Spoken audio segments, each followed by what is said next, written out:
पिछले 3-4 साल में क्यों बढ़ गए सोने के इतने दाम? आखिर कौन खरीद रहा इतना गोल्ड? पिछले कुछ सालों में सोने की कीमतें इतनी क्यों उछल गई हैं कि आम आदमी की जेब तक कांप गई? क्या इसका राज सिर्फ महंगाई है या फिर इसके पीछे कोई बड़ा वैश्विक खेल चल रहा है? चलिए जानते हैं। पिछले 3-4 सालों में सोने के दामों ने जैसे आसमान छू लिया है। 2020 में जो सोना 45,000 रुपए प्रति 10 ग्राम था, आज वो 130,000 के करीब पहुंच चुका है।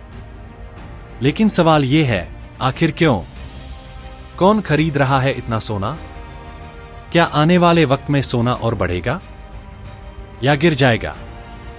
आज हम इस वीडियो में इसी रहस्य को खोलेंगे, डेटा, राजनीति और निवेश की असली सच्चाई के साथ। दोस्तों, आज की ये वीडियो काफी ज्यादा रोचक व ज्ञानवर्धक होने वाली है, इसलिए इस वीडियो को आप जरूर ज्यादा से ज्यादा शेयर करके बहुत लोगों तक पहुंचाएगा, ताकि ज्यादा से ज्यादा लोग इसके बारे में जान पाएंगे।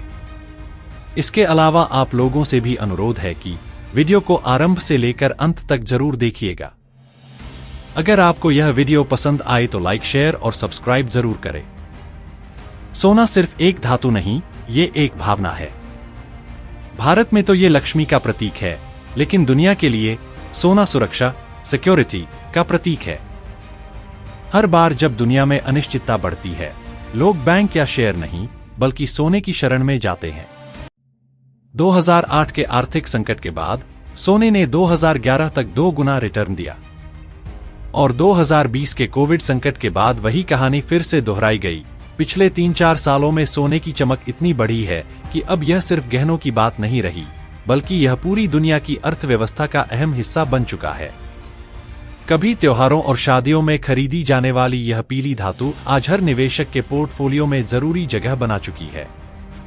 आज के समय में तो सोने के रेट इतनी तेजी से बढ़ रहे हैं कि अब सोना खरीदना हर किसी के बस की बात नहीं रही है। लेकिन एक सवाल यह है, आखिर क्या वजह है कि सोना लगातार महंगा होता जा रहा है, और कौन है जो इसे इतनी बड़ी मात्रा में इसे खरीद रहा है? 2020 में जब दुनिया ठहर गई थी, तब सरकारों ने अरबों खरबों डॉलर बाजार में झोंक दिए। अमेरिका, यूरोप, भारत, सबने एक ही काम किया, पैसा छापो और अर्थव्यवस्था बचाओ। पर जब पैसे की सप्लाई बढ़ती है तो उसकी वैल्यू घटती है, यानी महंगाई बढ़ती है। और जब महंगाई बढ़ती है तो लोग क्या करते हैं? वो दौड़ पड़ते हैं सेफ एसेट की ओर, और वो है गोल्ड। असल में पिछले कुछ वर्षों में वैश्विक आर्थिक अस्थिरता, इन्फ्लेशन और जियोग्राफिकल टेंशन ने दुनिया भर के बाजारों को हिलाकर रख दिया है। जब भी दुनिया में आर्थिक या राजनीतिक अनिश्चितता बढ़ती है, लोग अपने पैसे को सुरक्षित जगह लगाने की सोचते हैं। ऐसे में सोना हमेशा से सेफ हेवन यानी सुरक्षित निवेश के रूप में देखा जाता है। यही कारण है कि लोग और संस्थाएं शेयर बाजार की गिरावट के बजाय सोने में भरोसा जताते हैं। पहला बड़ा कारण है मुद्रास्फीति। जब महंगाई बढ़ती है तो पैसों का मूल्य घटने लगता है। ऐसे में निवेशक अपने पैसे को स्थिर संपत्ति जैसे सोने में लगाना पसंद करते हैं, ताकि उनकी बचत का मूल्य कम न हो। यही वजह है कि सोने की मांग लगातार बढ़ती जा रही है। दूसरा बड़ा कारण है केंद्रीय बैंकों की खरीदारी। पिछले कुछ सालों में कई देशों के सेंट्रल बैंक ने अपने विदेशी मुद्रा भंडार में सोने की हिस्सेदारी बढ़ाई है। 2022 से अब तक दुनिया के केंद्रीय बैंकों ने 1000 टन से ज्यादा सोना खरीदा, जो पिछले 50 सालों का रिकॉर्ड है। क्यों? क्योंकि वो अब डॉलर पर कम भरोसा कर रहे हैं। उदाहरण के तौर पर भारत, चीन, रूस और तुर्की जैसे देश लगातार टन के हिसाब से सोना खरीद रहे हैं, ताकि उनकी अर्थव्यवस्था डॉलर पर पूरी तरह निर्भर न रहे। तीसरा कारण है वैश्विक राजनीतिक तनाव। यूक्रेन रूस युद्ध, चीन अमेरिका के बीच व्यापारिक खींचतान और मध्य पूर्व में अस्थिरता जैसे हालातों ने निवेशकों का भरोसा सोने की ओर मोड़ा है।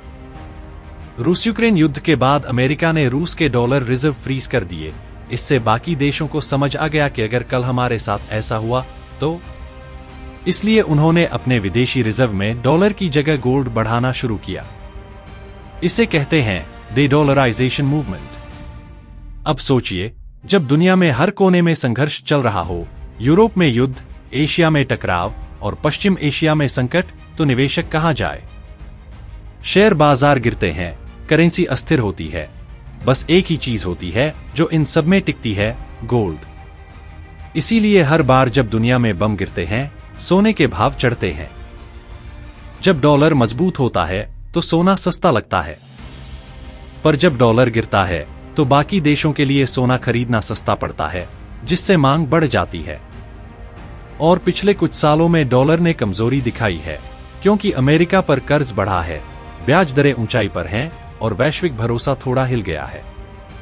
इसका सीधा फायदा गोल्ड प्राइसेस को मिला है।